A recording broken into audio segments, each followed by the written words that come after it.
আপনারা দেখেছেন আমরা ধারাবাহিকভাবে এই যে বন্যা হলো 8টা ডিস্ট্রিক্টে, তারপর অতিবৃষ্টি হওয়ার ফলে ফসলের ক্ষতি হওয়া সত্ত্বেও আমরা কিন্তু নিয়মিতভাবে সার আমদানি করে, চাল বিভিন্ন আমদানি করে মোটামুটি কিন্তু আমরা স্টেবল রেখেছি। এই প্রেক্ষিতে আমরা তখন আবার ধানের এবং চালের সংগ্রহ হিসেবে আমরা করেছি। আমাদের টার্গেটটা মোটামুটি পরিপূর্ণ হয়েছে। এইবার আমরা ধানের ক্ষেত্রে 36 টাকা, তাই না? আর বড় ধানের আর চালের ব্যাপারে 49 টাকা আমরা ধার্য করেছি।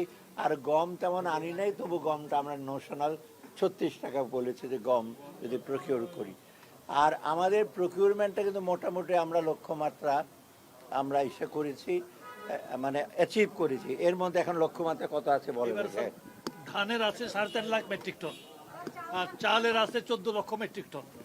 আর গমের জন্য কোনো লক্ষ্যমাত্রা নাই, যেটুকু পাওয়া যায় এটা মোটামুটি এইটাতে আমরা লক্ষ্যমাত্রা। হ্যাঁ, সময়টা হলো 25, সময় 25 তারিখ, 24 এপ্রিল, 24 এপ্রিল আগস্ট পর্যন্ত চলবে। এটা আগস্ট পর্যন্ত চলবে, 31 আগস্ট পর্যন্ত চলবে।